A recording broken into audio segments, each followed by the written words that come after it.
जय हिंद। स्वागत है आपका हमारे इस ई पाठशाला सेंटर यूट्यूब चैनल में। आज का हमारा टॉपिक है भारतीय संविधान और भारतीय संविधान के अंतर्गत हम पढ़ रहे हैं मूल अधिकार। ठीक है, भारतीय संविधान के अंदर हम पढ़ रहे हैं मूल अधिकार। अब मूल अधिकार क्या होता है, देखिए इससे पहले हमने 2 से 3 वीडियो डाले हैं इस वीडियो पर, इस पूरे टॉपिक पर, है ना, या फिर पूरे भारतीय संविधान के ऊपर 3 से 4 वीडियो से अधिक वीडियो डाल चुके हैं। यदि वो आपने नहीं देखा है तो वो पहले देख लीजिएगा, है ना। मूल अधिकार की परिभाषा क्या होता है मैंने उसको पहले वीडियो में ही बता दिया है। इससे पहले हमने क्या क्या कवर किया था, तो इससे पहले हमने कवर किया है आर्टिकल 20, आर्टिकल 21 और आर्टिकल 21E कवर किया है ना। यदि वो वीडियो आपने नहीं देखा है तो वो पहले देख लीजिएगा। इसमें ध्यान रखने वाली बात ये है कि पिछले वीडियो में मैंने शायद आपको नहीं बताया था, जो आर्टिकल आपका 20 और जो 21 है ना, ये आपके कभी भी सस्पेंड नहीं होते, है ना। ये आपातकाल के दौरान भी सस्पेंड नहीं होते। सस्पेंड मतलब निलंबित या फिर उसको थोड़ी समय के लिए रोक के रखना, ठीक है। और ये ध्यान रख लीजिए कि मूल अधिकारों को हमेशा के रूप में कौन ख़त्म कर सकता है हमेशा के लिए, तो ये करती है संसद। जो भारत की संसद है वो अमेंडमेंट करके इसको हमेशा के लिए ख़त्म कर सकती है, ये ऐसा कहा गया है। लेकिन कोई भी शासन ऐसा नहीं करती, क्योंकि मूल अधिकार है इसीलिए लोग जी रहे हैं। लेकिन ये संसद को अधिकार है, अगर वो चाहे तो वो मूल अधिकार ख़त्म कर देती है। लेकिन याद रखिएगा, जिस दिन मूल अधिकार ख़त्म हो गया उस दिन शासन या राज्य या फिर सरकार, चाहे वो केंद्र की हो या राज्य के, वो मनमानी पे उतर आएगी और उस पर कोई भी लगाम नहीं रहेगा। मूलतः ये जो मूल अधिकार है वही शासन के ऊपर लगाम लगाता है और अन्य व्यक्तियों के ऊपर भी लगाम लगाने का कार्य करता है, ठीक है। तो आगे की चर्चा करते हैं हम अनुच्छेद 22 के रूप में, जिसको हम इंग्लिश में आर्टिकल 22 कहेंगे। कुछ दशाओं में गिरफ्तारी होती है और निरोध से संरक्षण, ठीक है। अभी निरोध के विरोध में देख लूँगा इस बार, है ना। कुछ दशाओं में गिरफ्तारी और विरोध से संरक्षण, इसको जानने से पहले हम कुछ बातें इसमें जान लेते हैं। कुछ बातें जान लेते हैं। पहले क्या होता है, दंड हिरासत क्या होता है और निवारक हिरासत क्या होता है, ठीक है। दोष सिद्धि के बाद जो दंड दिया जाता है ना, दोष सिद्धि के बाद जो दंड दिया जाता है और उस दंड के लिए जब उसको किसी कारागार में रखा जाता है। कारागार मतलब समझते हैं, कारागार मतलब होता है जेल, है ना। यहाँ पे कोई व्यक्ति बना दीजिए अंदर, ये है जेल काट रहा है, ये जेल की यातना काट रहा है। कब इस व्यक्ति के ऊपर आरोप लगा गया, क्या आरोप लगाया गया कि ये चोरी करता है ना। चोरी करने का आरोप लगाया गया। उसके बाद मामला गया कोर्ट में और कोर्ट ने अब इनको दोषी करार दे दिया गया। इनको कोर्ट से दोषी करार दे दिया गया और इनको जेल में डालने का आदेश दे दिया गया, ठीक है। तब इसको दंड हिरासत कहा जाएगा, ठीक है। तब इसको दंड हिरासत कहा जाएगा। या ये समझ सकते हैं कि अब जब ये इनका आरोप लगा, है ना, किसी व्यक्ति ने इन पर आरोप लगाया तो पुलिस ने उनको तुरंत उठाकर इसको जेल में डाल दिया। इसको भी आप दंड हिरासत कह सकते हैं, है ना। अभी कोर्ट का फैसला आया नहीं है लेकिन उसको हिरासत में रखा गया है, तो ये होता है दंड हिरासत का मामला, ठीक है। इसको बोलते हैं दंड हिरासत, समझ गए। यदि कोई गलती करता है ना, उसके बाद उसके ऊपर कोई कानूनी कार्रवाई के तहत उनको हिरासत में लिया जाता है, तब हम उनको कहते हैं दंड हिरासत। लेकिन एक और हिरासत होता है जिसको यदि आप गलती भी नहीं किए रहोगे ना, तब भी आपको कोर्ट जो है या फिर जो पुलिस है, जो आला अधिकारी हैं, जो शासन व्यवस्था को देख रहे हैं, वो आपको पकड़ के कहीं ठूस सकते हैं, कूट नहीं ठूस सकते हैं। कैसे, देखिए, अब देखे होंगे कोई बड़ा नेता रहता है ना, एक बड़ा नेता रहता है, इसका सिक्का बहुत चलता है, ठीक है। ये बड़ा नेता है और इसका सिक्का जो है बहुत चलता है। ये अपने पीछे या फिर अपने आगे पीछे बहुत सारे लोगों को घुमा सकता है, किस बेस पे, भाषण देकर। किस बेस पे, भाषण देकर। तो हो सकता है इसके भाषण से वो पूरे एरिया का माहौल ख़राब हो जाए, दंगा फसाद हो जाए, ठीक है। क्या हो सकता है, माहौल ख़राब हो सकता है, दंगा हो सकता है, या फिर कुछ और अनहोनी हो सकती है ना। या फिर वहाँ के जो राज्य सरकार है या फिर शासन व्यवस्था है वो बाकी लोगों को संभालने के लिए उनको दिक्कत हो, तो ऐसे स्थिति में क्या किया जाएगा, इस व्यक्ति को पकड़कर बिना गलती के, है ना, बिना गलती के पकड़कर इसको किसी सेफ जगह में शिफ्ट कर दिया जाए। वो जेल नहीं होगा, याद रखिएगा, वो जेल नहीं हो सकता।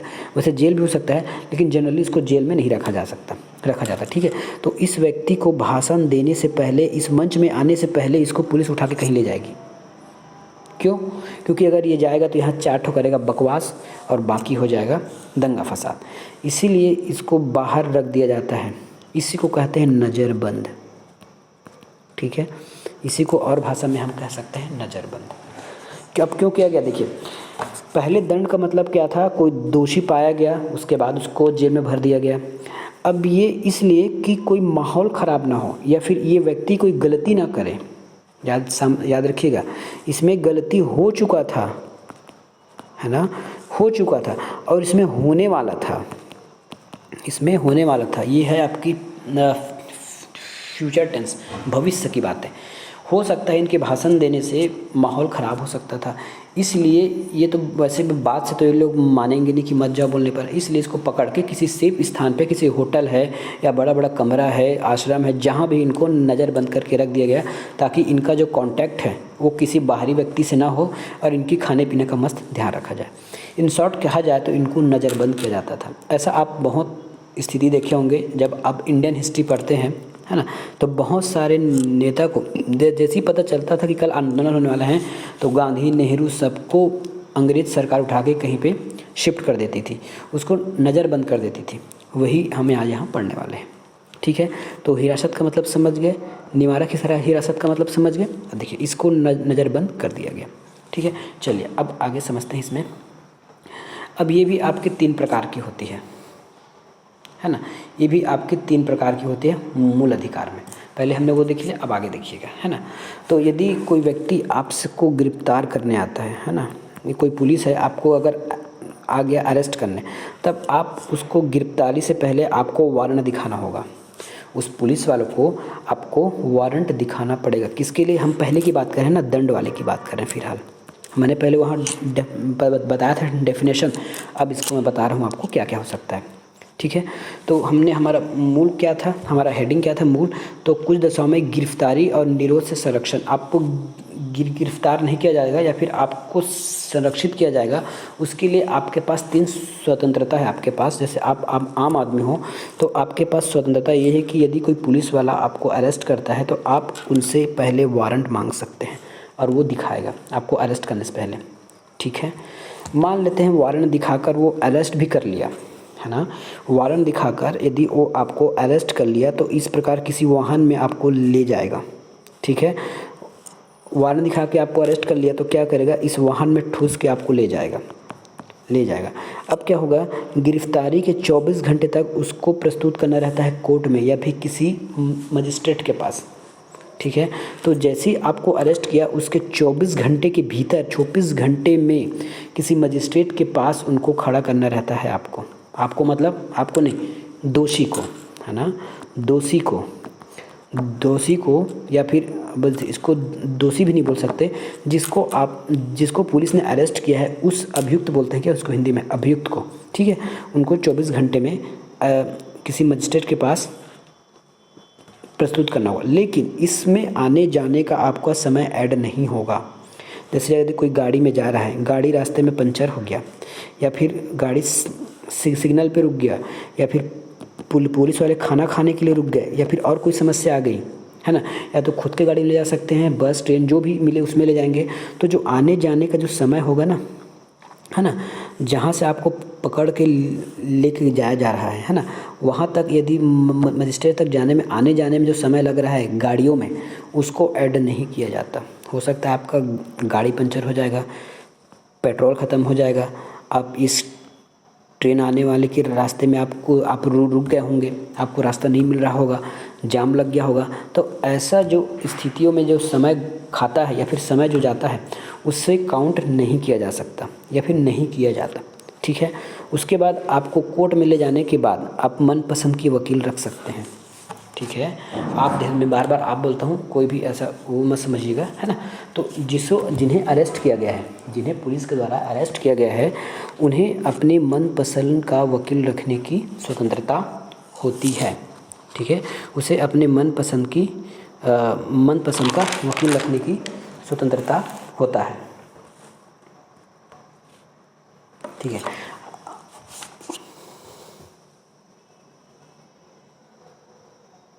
ठीक है। अब यह जो आपको 3 ठो कवच दिया गया है, कवच मतलब आपको बचने का, आपको मतलब जो एक भारतीय नागरिक को ज़बरदस्ती पुलिस उस पर कोई कार्रवाई नहीं करे, ये स्वतंत्रता केवल भारतीय को है। ये किनको नहीं है, तो ये किनको नहीं है तो ये हो जाएगा आपके विदेशियों को, है ना। विदेशियों की स्वतंत्रता नहीं दिया गया है कि आपको वारंट दिखाना है, कुछ नहीं, उसके लिए कुछ नहीं होगा, उसको पकड़ के ला दिया जाएगा। साथ में हमने जो उधर पढ़ा था ना निरोधक वाला, जिसको हिरासत में ले, जैसे हमने यहाँ बनाया था एक बनाया था नेता जो ऐसा दे रहा था भाषण, इसके लिए भी नियम कानून लागू नहीं होता, है ना। कि आप पहले वारंट दिखाओ फिर हमको लेके जाओगे, हम यहाँ भाषण देंगे, ऐसा कुछ नहीं होगा, उसको पकड़ के उठा के ले जाया जाएगा। तो किनको नहीं है, जिनको निवारक निरोध कानून के अंतर्गत लिया गया है, उनके लिए पे ये नियम लागू नहीं होता, ये केवल आम नागरिकों के लिए लागू होता है। ठीक है। अब इसके लिए बहुत सारे नियम बनाए गए हैं, इसीलिए बहुत सारे नियम बनाए गए हैं। अब उस नियम को हम देखते हैं। ठीक है। तो निवारक निरोध कानून जिसे संसद द्वारा बनाया जाता है, तो सबसे पहला क्या बनाया गया है देख लीजिए, निवारक निरोध अधिनियम 1950। ठीक है। इसके लिए निवारक निरोध नियम बनाया गया, किसके लिए, यदि वही किसी निवारक निरोध मतलब कोई भी व्यक्ति जिसके कारण दंगा फसाद हो सकता है, उसको नज़रबंद के लिए बहुत सारे नियम को बनाए गए हैं। वो है निवारक निरोध अधिनियम 1950 में बनाया गया, लेकिन इसको 1996 में समाप्त कर दिया गया। दूसरा बनाया गया था मीसा आंतरिक सुरक्षा अधिनियम, है ना। ये 1971 में बनाया गया और 1978 में इसको ख़त्म कर दिया गया संसद ने, क्योंकि इसका बहुत मिसयूज होने वाला था। उसके बाद बनाया गया था विदेशी मुद्रा का संरक्षण व्यसन निवारण अधिनियम, इसको बोलते हैं कोप्सा। इसको 1974 में बनाया गया था, ये भी चल रहा है। इसके लिए बनाया गया था ये था नासा राष्ट्रीय सुरक्षा अधिनियम, ये बनाया गया है 1980 में। ये सब निवारक निरोध अधिनियम है। देखिए, किसी भी व्यक्ति पर एक ही प्रकार के चार्ज नहीं लगाया सकता, है ना। कोई यहाँ मंत्री है ना, यदि इनको नज़रबंद करना है तो इनके लिए अलग कानून बनेगा।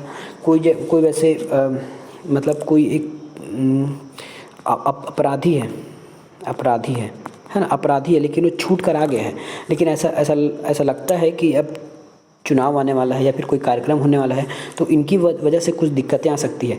तो इस अपराधियों को जो पहले से सज़ा काट चुके हैं, उन्हें भी नज़रबंद किया जा सकता है। क्यों?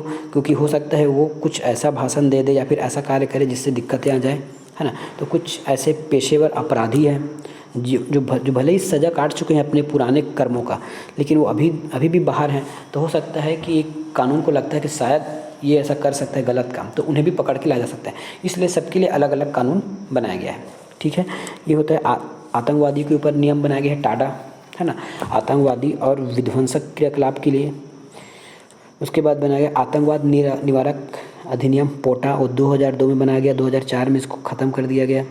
ठीक है। उसी प्रकार जो ये टाडा बनाया गया था 1985 में और 1995 में इसको समाप्त कर दिया गया। ठीक है। नेक्स्ट है शोषण के विरुद्ध अधिकार। यदि हम अब नेक्स्ट पढ़ रहे हैं, हमारा टाइप हो जाएगा, नेक्स्ट चेंज हो रहा है। शोषण के विरुद्ध अधिकार, शोषण के विरुद्ध अधिकार, ये है आपके अनुच्छेद 23 से लेके 24 तक। ठीक है। शोषण के विरुद्ध अधिकार 23 से लेकर 24 तक। अब ये क्या होता है देख लीजिए। शोषण के विरुद्ध अधिकार है, क्वेश्चन में डायरेक्ट पूछा जाएगा कि शोषण के विरुद्ध अधिकार है जो भारतीय संविधान के भाग 3 के अंतर्गत आता है, और भाग 3 के अंतर्गत शोषण विरुद्ध के अधिकार कौन कौन से हैं, तो आपको हो जाएगा 23 और 24। ठीक है। ये साफ पूछता रहता है, कुछ जो छोटे मोटे एग्जाम है ना, उसमें ऐसी आपके आर्टिकल पर ही क्वेश्चन पूछ दिया जाएगा कि आर्टिकल 23 या फिर 24 या दोनों में से कोई किससे संबंधित है, या फिर शोषण के अधिकार किससे संबंधित है, सही जोड़ी मिलाओ, इस प्रकार के। तो आपको इसका हेडिंग भी याद करना है, साथ में इसका याद भी करना है। साथ में अब देखिए 23 क्या चीज़ है, तो मानव दुर्व्यापार और बलात् श्रम का प्रतिषेध। याद से पढ़िएगा, नाम नहीं सब कुछ छिपा रहता है। मानव मतलब होता है इंसान, है ना। उनका दुर्व्यापार मतलब मानव के आप खरीदी बिक्री नहीं कर सकते। बलात् श्रम मतलब आप ज़बरदस्ती किसी से काम नहीं करा सकते, आप किसी से फोकट में काम नहीं करा सकते। ठीक है। आप किसी से फोकट में काम नहीं करा सकते। समझते हैं मानव दुर्व्यापार और बलात् श्रम में क्या क्या चीज़ है। ठीक है। तो किसी भी व्यक्ति, चाहे वो देसी हो या विदेशी, है ना, चाहे वो हमारे देश का हो, भारतीय हो या फिर विदेशी नागरिक हो, आप उससे फोकट में काम नहीं करा सकते, है ना। उससे आप बलात् श्रम नहीं करा सकते। ठीक है। उसका फोकट में, या फोकट का मतलब होता है फ्री में, आप उसको फ्री में काम करने के लिए बाध्य नहीं कर सकते। ठीक है, फ्री में काम करने के लिए बाध्य नहीं कर सकते। मानवों को आप दुर्व्यापार नहीं कर सकते, मानव की खरीदी बिक्री आप नहीं कर, जैसे पहले होता था ना, दास खरीदे जाते थे। पहले के पिक्चरों या फिर जैसे आप पढ़ेंगे इतिहास, तो दास को खरीदा जाता था, भेड़ बकरी की तरह खरीदा जाता था, है ना। उसका एक लगता था बाजार। ठीक है, यहाँ एक परिवार है, ये माँ है, ये बेटी है, और इसके पिता है या जो भी है ना। ये चारों बैठे हैं, चारों पांचों, और कोई आएगा इसकी बोली लगाने के लिए, तो एक व्यक्ति को कोई ले जाएगा, एक को और कोई ले जाएगा, एक ही परिवार को लोग अलग अलग हो जाते थे उस समय। इसको बोलते हैं दास की खरीदी और बिक्री। इतना गंदा कानून था या फिर इतना गंदा रिवाज था, है ना, ये सुनकर ही अजीब महसूस होता है। तो ठीक है, तो आप किसी को दास नहीं बना सकते और ना ही आप दास की खरीदी बिक्री कर सकते हैं। ठीक है, दूसरी बात है, आप कम मजदूरी पर भी किसी व्यक्ति को काम करने के लिए बाध्य नहीं कर सकते, है ना। इसीलिए देखना, शासन का बहुत सारा रूल आता है कि कम से कम एक दिन में लोगों की आय इतनी होनी ही चाहिए। ठीक है, यदि आप किसी संगठित असंगठित एरिया में काम करते हैं, किसी संस्था में काम करते हैं, तो आपको वहाँ एक मिनिमम फिक्स रहता है गवर्नमेंट की ओर से कि आपको इतना मिलना ही चाहिए। ठीक है, आपके इच्छा के विरुद्ध आपको कोई काम नहीं करा सकता, ये भी बलात् श्रम में आता है। ठीक है, दास दासी आपको कोई बना के नहीं रख सकता। ज़बरदस्ती किसी से देह व्यापार भी नहीं कराया जा सकता, है ना। यदि कोई स्वेच्छा से कर रहा है तो वो उसकी मर्जी है, लेकिन आप ज़बरदस्ती से देह व्यापार किसी भी पुरुष या महिला से नहीं करा सकते। ठीक है, किसी भी महिला से आप ज़बरदस्ती, पुरुष महिला से ज़बरदस्ती कोई भी काम नहीं करा सकते। और हमने इसमें क्या सीखा, किसी मानव का आप ना तो खरीदी कर सकते हैं, ना ही उनको बेच सकते हैं। दूसरा, किसी भी व्यक्ति से आप फ्री में काम नहीं कराएंगे, कम मजदूरी देकर काम नहीं कराएंगे, उसके इच्छा से विपरीत मतलब यदि वो उसको कार्य आता नहीं है, जैसे फॉर एग्जांपल ये देख लीजिए, इच्छा के विरुद्ध अधिकार में पहले होता था मैला ढोना का मतलब समझते हैं। आज हम जो टॉयलेट यूज़ करते हैं घर में, पहले वैसा टॉयलेट नहीं होता था, है ना। जो बड़े बड़े घर के लोग होते थे, गोटिया जागीरदार, उनके यहाँ एक पैखाना होता था। पैखाना को ही हम इंग्लिश में टॉयलेट बोलते हैं, है ना। तो वहाँ ऐसा कोई टंकी सिस्टम नहीं होता था, एक होता था गड्ढा, वहीं उनका जो मल मूत्र आके जमा होता था, उसी को उठाकर निम्न जाति के लोग, वैसे याद रखिएगा, मैं किसी भी जाति को निम्न नहीं बोलता और ना ही बोलना चाहिए। तो या ये बोलूँगा कि किसी से या फिर कुछ लोगों से ये बड़े लोग जो हैं ऐसा कार्य करवाते थे, है ना। ये लोग अपने सिर में ले जाके इस मैला को ढोते थे। तो ऐसा काम या फिर ऐसा ही कोई काम आप उसके इच्छा के विरुद्ध नहीं करा सकते। अब बताइए किसका इच्छा होगा ऐसा काम करने का, नहीं होगा ना। तो इच्छा के विरुद्ध आप ऐसा कोई काम नहीं करा सकते। ठीक है, दास या दासी नहीं बना सकते। अब इसमें एक अपवाद समझिए। अपवाद क्या होता है, देखिए, भले ही आपको कोई फोकट में काम नहीं करा सकता, है ना, भले ही आपको कोई फोकट, देखिए मैं इसकी बात नहीं कर रहा हूँ ना, शासन किसी भी स्थिति में किसी से भी, चाहे शासन हो या कोई हो, किसी भी स्थिति में मानव का दुर्व्यापार नहीं कर सकता, कोई भी नहीं कर सकता। बात हम करते हैं बलात् श्रम की। तो इस 23 का, है ना, अपवाद क्या है, शासन जनहित में बिना पैसे किसी से कार्य करवा सकता है। यदि शासन को ऐसा लगे, है ना, कि ये काम कराना है और शासन के पास पैसा नहीं है, देखिए शासन के पास पैसा नहीं होगा तभी वो कराएगा। जैसे अगर युद्ध छिड़ गया, उसमें आपको खाना पहुंचाना है, काम करना है, खाना बनाना है, जिसकी जैसी योग्यता उसके हिसाब से भारत सरकार आपसे काम करवा सकती है। इसके लिए शासन आपको पैसे देने के लिए बाध्य नहीं है, दे भी सकता है और नहीं भी दे सकता है। तो यही इसमें एक अपवाद रहता है कि केवल शासन ही आपको बिना पैसे काम करने के लिए बाध्य कर सकता है, क्योंकि आप इस भारत के देश के नागरिक हो और आपको ऐसा अगर मौका मिले तो आप ज़रूर करो। ठीक है, चलिए समझते हैं नेक्स्ट टॉपिक को।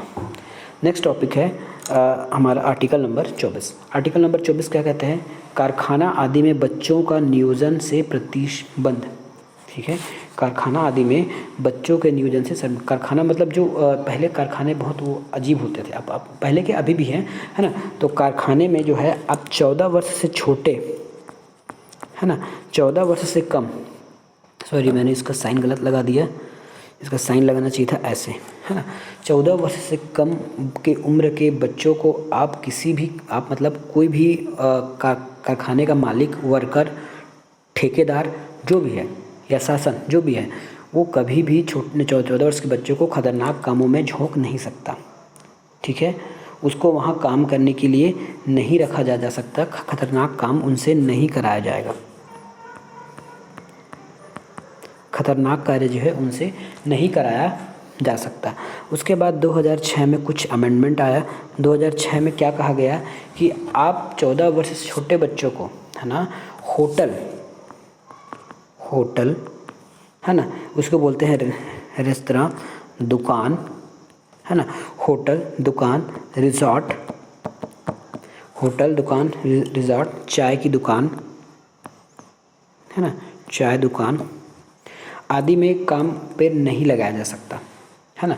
आदि पे काम करने के लिए 14 वर्ष से बच्चों को नहीं लगा सकता क्योंकि वो उसकी पढ़ने का उम्र होता है। ठीक है, तो 2006 में क्या अमेंडमेंट लाया गया या फिर क्या इसमें जोड़ दिया गया, तो ये है होटल दुकान रिज़ॉर्ट चाय दुकान और ऐसी कुछ दुकानें हैं वहाँ पे बच्चों से काम नहीं कराया जा सकता। अब बताइए यहीं पे क्यों मना किया होगा, बाकी जगह भी मना कर सकता था, क्योंकि यहाँ लोग ना छोटे बच्चों को या फिर किसी भी व्यक्ति को ना ये दृष्टि से या फिर उनका सम्मान नहीं करते, तो बच्चे एक ऑकवर्ड फील ना करे, है ना, कुछ अलग सोच के ना पैदा हो जाए या फिर ना बन जाए, है ना।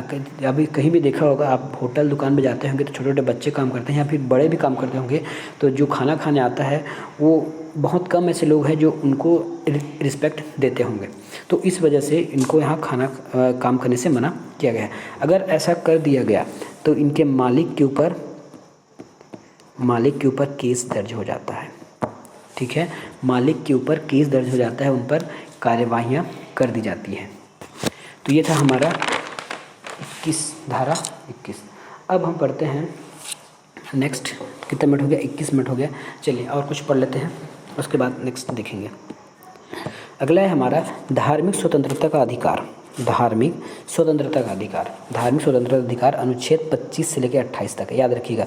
इसमें 25, 26, 27, 28 में 4 अनुच्छेद आते हैं।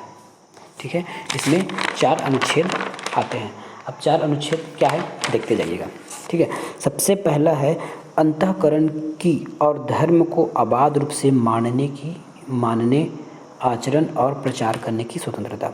किसी भी व्यक्ति को इस भारत देश में किसी भी व्यक्ति को अंतःकरण मतलब हृदय से स्वेच्छा से किसी धर्म को मानने के लिए, उस धर्म के अनुसार चलने के लिए या उस धर्म का प्रचार करने के लिए स्वतंत्र है। फिर से याद रखिएगा, कोई व्यक्ति, है ना, ये मैं एक व्यक्ति बनाता हूँ, ये व्यक्ति है, ये किसी भी धर्म को अपने हृदय से, अंतःकरण मतलब होता है हृदय से, अपने अंदर वो जिस भगवान को चाहता है उसको वो मान सकता है ना, उस धर्म के अनुसार आचरण कर सकता है, ठीक है, या उस धर्म का प्रचार कर सकता है। आगे बताऊंगा कि प्रचार में क्या नहीं कर सकता और आचरण में क्या नहीं कर सकता, लेकिन फिलहाल इतना समझिए कि वो उस धर्म को मान सकता है, उस धर्म के अनुरूप आचरण कर सकता है और प्रचार कर सकता है। अब जैसे कोई आदमी अगर हिंदू धर्म को मानता है, देखिए, है ना, हिंदू धर्म को मानता है तो वो हिंदू धर्म के अनुसार आचरण करेगा तो पैर छुएगा, है ना, अपने टिक्की सोचते हैं कि सिर में लोग चुटाई बोलते हैं, है ना, सिर के पीछे, या फिर जनेऊ धारण करेगा, ये उनका आचरण हो गया। उसका प्रचार करेगा कि हिंदू धर्म कैसा है ना।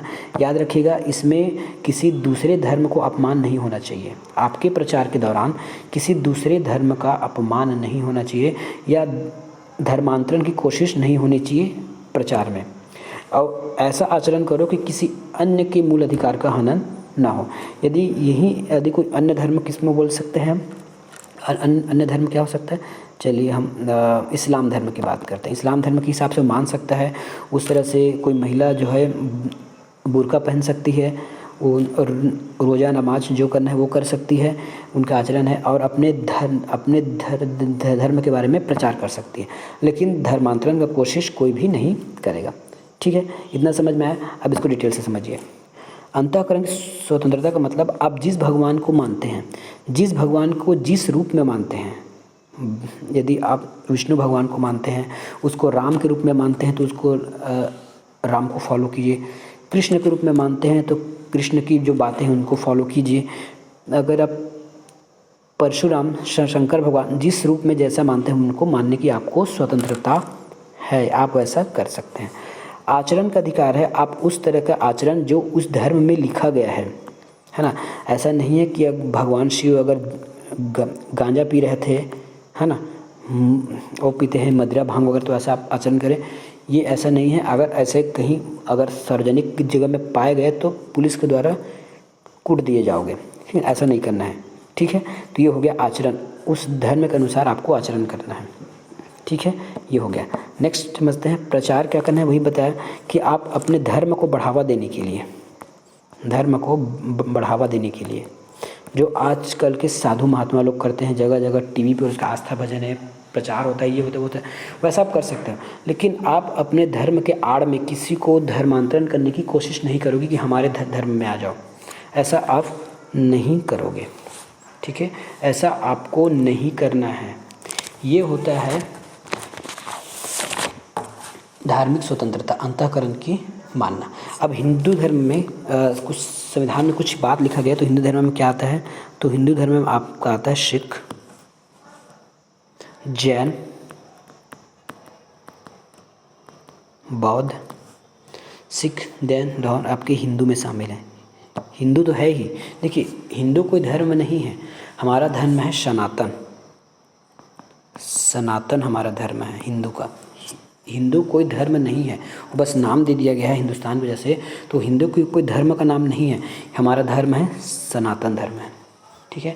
तो क्या क्या बताया गया इसमें, आप प्रचार प्रसार कर सकते हो, आचरण कर सकते हो, किसी भगवान को मान सकते हो, और हिंदू धर्म में इतने धर्मों की बात कही गई है, ठीक है। नेक्स्ट हमारा आर्टिकल है धार्मिक कार्यों के प्रबंध की स्वतंत्रता, ठीक है। आप पहले क्या किया गया, आपको किसी भी धर्म में मानना है, आपको जो धर्म मानना है आपके लिए स्वतंत्र कर दिया गया, आपको जो मानना है वैसा करो, बस किसी के मूल अधिकार का हनन मत करना, ठीक है, ये बोल दिया गया। अब क्या बोला गया है, धार्मिक कार्य की स्वतंत्रता दे दिया गया है, ठीक है, धार्मिक कार्य की स्वतंत्रता दे दिया गया। अब धार्मिक कार्य की स्वतंत्रता का मतलब क्या है, इसके तहत आप यज्ञ हवन सड़क में, इसके अलावा क्या कर सकते हो, आप यज्ञ कर सकते हैं, ठीक है, इसके तहत आप क्या कर सकते हैं, तो इसके तहत आप कर सकते हैं यज्ञ, हवन, नमाज, पंडाल लगा सकते हैं, है ना, ये सब आप कर सकते हैं, धार्मिक कार्य की स्वतंत्रता आपको। लेकिन इसमें भी आपको याद रख, या आपको मतलब इसमें भी किसी व्यक्ति को ये ध्यान रखना चाहिए कि आपके अधिकार की वजह से, आपकी स्वतंत्रता की वजह से किसी का कार्य ना बिगड़े। यदि आपने रोड में इतना बड़ा पंडाल लगा के रखा है तो यहाँ आने जाने वालों को ऐसे घूम की आवश्यकता ना पड़े, उनको जगह यथास्थिति मिलना चाहिए, और जितना जल्दी हो सके आपको रोड खाली कर देना चाहिए। ये होती है धार्मिक स्वतंत्रता। अगर कोई एम्बुलेंस आ रही है, गाड़ी आ रही है, वो उन सब गाड़ियों को आपको पास होने देना है। यदि बोलते हैं ना, इतना बड़ा रोड रहता है, लोग ऐसे जुलूस निकालते हुए चलते हैं हाथ में झंडा लेके, और पीछे गाड़ियों की लाइन लगी रहती है ना, पीछे गाड़ियों की लाइन लगी रहती है, तो ऐसा नहीं होना चाहिए। आपको यदि धार्मिक कार्य की स्वतंत्रता दिया गया है तो ऐसा आप में नहीं होना चाहिए, ठीक है। अब हम समझते हैं कि 25 और 26 में अंतर क्या है। 25-26 मतलब आर्टिकल नंबर 25 और आर्टिकल नंबर 26। चलिए हम समझते हैं कि दोनों में अंतर क्या है। देखिए आर्टिकल 25 क्या कहता है, 25 कहता है जब किसी व्यक्तिगत स्वतंत्रता दी जाती है। यहाँ ना किसी व्यक्ति को स्वतंत्रता दिया गया है ना, यहाँ किसी व्यक्तिगत स्वतंत्रता दिया गया है। व्यक्तिगत का मतलब समझते हैं, पर्सनल, है ना, व्यक्तिगत पर्सनल। कोई व्यक्ति किसी भगवान को मान सकता है, अपने अंतःकरण से आचरण कर सकता है, उसका प्रचार कर सकता है। लेकिन वहीं 26 क्या कहता है, ये बात रखिएगा। 26 जो है किसी धार्मिक संप्रदाय को, धार्मिक समूहों को ये स्वतंत्रता देता है कार्य। देखिए यहाँ लिखा है धार्मिक कार्य, तो धार्मिक कार्य एक अकेला आदमी नहीं कर सकता। धार्मिक कार्य एक अकेला आदमी नहीं कर सकता, उसके लिए ग्रुप चाहिए। तो ये जो 26 है, किसी ग्रुप जो उस धर्म को मानते हैं उसके समूह को ये स्वतंत्रता प्रदान करता है कि आप धार्मिक कार्यों की प्रबंधन करने की स्वतंत्रता रखते हैं, लेकिन कुछ नियम कानून के अंतर्गत, ठीक है। अगर ऐसा क्वेश्चन में आ जाए तो आपको याद रहना है। तो 26 में आपका क्या कह सकता है, आपका आ जा सकता है संप्रदाय। ये था व्यक्तिगत, संप्रदाय, संगठन या समूह, है ना। ये जो आर्टिकल 26 है ये इनके लिए कही गई है, ठीक है। नेक्स्ट देखते हैं इसमें। नेक्स्ट है 27, आर्टिकल नंबर 27 क्या कहता है। देखिए धर्म की अभिवृद्धि के लिए जमा पैसे पर कर नहीं लगेगा। क्या कहा गया? धर्म की अभिवृद्धि के लिए जमा पैसे पर कर नहीं लगेगा। जैसे हम इनकम टैक्स पटाते हैं ना, यदि आप सरकारी कर्मचारी होंगे तो 2 लाख 2.5 लाख से ऊपर जाएगा तो आपको इनकम टैक्स पटाना पड़ जाता है। लेकिन वही अगर मंदिरों में करोड़ों रुपया रहा तो उस पर कोई टैक्स नहीं लगता। ये सब आप जानते हैं। तो ये वही बात कह रहा है कि धर्म के लिए जो पैसा रखा गया है ना, मंदिर मस्जिद जहाँ भी पैसा रखा गया है उस पर किसी भी प्रकार का टैक्स नहीं लगेगा। आपकी जमा पूंजी पर टैक्स नहीं लगेगा, ठीक है, जमा पूंजी पर टैक्स नहीं लगेगा। लेकिन यदि आप उसी मंदिर के लिए कुछ सामान खरीदते हैं किसी दुकान से, जैसे आपने ले लिया एसी, आपने ले लिया फ़िल्टर ले लिया, है ना, या फिर और कुछ सामान ले लिया, तो इन पर जो जीएसटी है वो तो आपको देना ही पड़ेगा। देखिए ये अलग बात होता है, याद रखिएगा ना, ये अलग बात होता है। जो यदि आप मंदिर मस्जिद के लिए अगर कुछ सामान लेते हैं तो उस पर आपको टैक्स में छूट नहीं है, याद रखिएगा, इसमें टैक्स में छूट कभी भी गवर्नमेंट नहीं देगा। लेकिन आपके पास जो चंदा का पैसा आया है या फिर और कोई पैसा आपने यदि अर्जित करके रखा है उस मंदिर के लिए या उस संगठन के लिए, तब उस जमा पूंजी पर टैक्स नहीं लगेगा, ये कहा गया है। अंतर याद रखिएगा, है ना। लेकिन ऐसी उसी मंदिर के लिए यदि आप छोटा सा भी सामान लेते हैं तो आपको कर देना पड़ेगा, ठीक है। जीएसटी हो गया और जो कर रहता है या शुल्क लगेगा। शुल्क क्या बोलता है बताइए, देखते हैं। देखिए शुल्क क्या होगा, ये देखिए, मान लेते हैं आपको यात्रा निकाले हैं, है ना, ये रोड में आपकी यात्रा जा रही है कुछ लंबी दूरी तक, एक राज्य दूसरे राज्य या फिर जिला दूसरे जिला गांव। यदि यहाँ पे कोई टोल नाका आ गया, ठीक है, यहाँ पे यदि कोई टोल नाका आ गया तो यहाँ आपको शुल्क देने के बाद ही जाना होगा, है ना। अब आप ये नहीं कह सकते कि हमको तो शासन ने छूट करके रखा गया है, शुल्क आपसे लेगा ही लेगा वो, है ना। तो याद रखिए दोनों अलग अलग बातें हैं। जमा पूंजी पर टैक्स नहीं लगेगा, लेकिन मंदिर मस्जिद के लिए सामान लेंगे उसमें टैक्स लगेगा। यदि आप कहीं से आते जाते हैं तो उस पर आपको शुल्क देना पड़ेगा। यदि आप कहीं से सामान मंगाते हैं तो आपको उसका जो चार्ज है वो देना पड़ेगा। चार्ज मतलब होता है शुल्क, वो देना पड़ेगा। ऐसा इसलिए किया गया है ताकि आपके खर्चे को कंट्रोल किया जा सके, ठीक है। इसके क्योंकि ये शुल्क जो है उन्हें कुछ सुरक्षा मुहैया कराता है ना। यदि आप कोई मंदिर मस्जिद अब कैसा शुल्क हो सकता है, देख शुल्क का एक और हिस्सा हो सकता है, जो लोग यात्रा पर जाते हैं, है ना, यात्रा जाते हैं, हज यात्रा है या फिर वैष्णो देवी यात्रा है, वैष्णो देवी यात्रा, इस पर भी शुल्क लगता है। और इस शुल्क के बाद उनको सुरक्षा दिया जाता है, पुलिस का या जो भी है उनको सुरक्षा दिया जाता है। तो शुल्क लेने का कारण ये भी है कि आपको सुरक्षा दे दिया जाए।